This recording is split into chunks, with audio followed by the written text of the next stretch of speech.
Hi friends, ఎలా ఉన్నారు? చుట్టూ ఎవరూ లేనప్పుడు తప్పుడు పనులకు తెగించడం మానవ బలహీనత.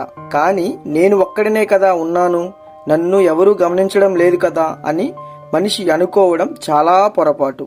మనిషి ఏ పని చేస్తున్నా నిశితంగా తమ పక్కనే ఉండి గమనించే మూగ సాక్షులు 18 ఉన్నాయి.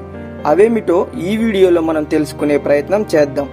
అలాగే ఇంకా నా ఛానల్ని ఎవరైనా సబ్స్క్రైబ్ చేసుకోకపోయి ఉంటే ప్లీజ్ సబ్స్క్రైబ్ చేసుకొని నాకు సపోర్ట్ అందించగలరు. Okay friends, let's start the video.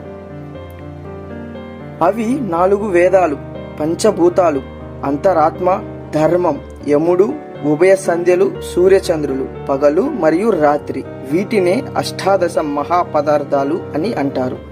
ఈ మూగ సాక్షులు మనిషిని అనుక్షణం నీడలా పర్యవేక్షిస్తుంటాయి.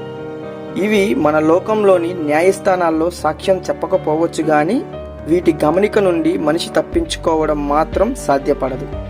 దీన్ని గుర్తించలేని కారణంగానే ఇవన్నీ చెడ పదార్థాలేనని సాక్ష్యం చెప్పడానికి నోరు లేవని మానవుడు భ్రమపడుతుంటాడు.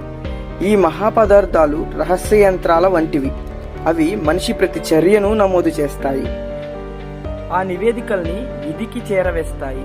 అది వాటిని కర్మలుగా మలుస్తుంది. మనిషి చేసే పనులు మంచి అయితే సత్కర్మలుగా, చెడ్డవి అయితే దుష్కర్మలుగా విధి నిర్ణయిస్తుంది. సత్కర్మలకు సత్కారాలు, దుష్కర్మలకు జరిమానాలు అమలవుతాయి. అవి ఏవో మరుజన్మకో ఆ తర్వాత ఫలిస్తాయని అనుకోకూడదు. ఈ జన్మలోనే అమలు చేయబడవచ్చు. ఇది నిరంతరాయంగా సాగిపోయే సృష్టి పరిమాణ క్రమం. అంతరాత్మ అనేది ఒకటి ఉంటుందని ప్రతి మనిషికి తెలుసు.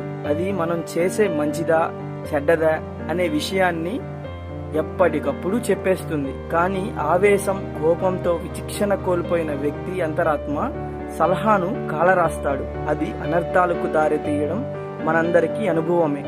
ఒక్కోసారి అంతరాత్మ నిలదీస్తున్నప్పుడు పశ్చాత్తాపంతో, సిగ్గుతో తలదించుకుంటాం. కానీ దీన్ని మనం ఎవరితోనూ పంచుకోము.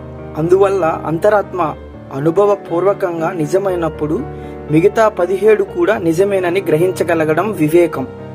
నలుగురికి తెలిసేలా దాన ధర్మాలు, క్షతువులు, పూజలు నిర్వహించాలన్న కుతూహలం అవివేకం. అష్టాదశ సాక్షులు ఎల్లవేళలా గమనిస్తున్నాయంటే ఎవరు చూడాలో వాళ్ళు చూస్తున్నట్లే అని అర్థం. ఈ ఎరుక కలిగినప్పుడు ఏ మనిషి చెడ్డ పనులు చేయడానికి తెగించడు. ఎవరు చూసినా ఎవరు చూడకపోయినా మంచితనంతో తోటి వారికి సాధ్యమైనంత సహాయం చేయాలనే సత్సంకల్పంతో జీవితాన్ని గడపడం ఉత్తమం. ఈ జ్ఞానం వల్ల మనిషి సాధ్యమైనన్ని మంచి పనులు చేయడానికి ప్రయత్నిస్తూ సుఖశాంతులకు నోచుకుంటాడు.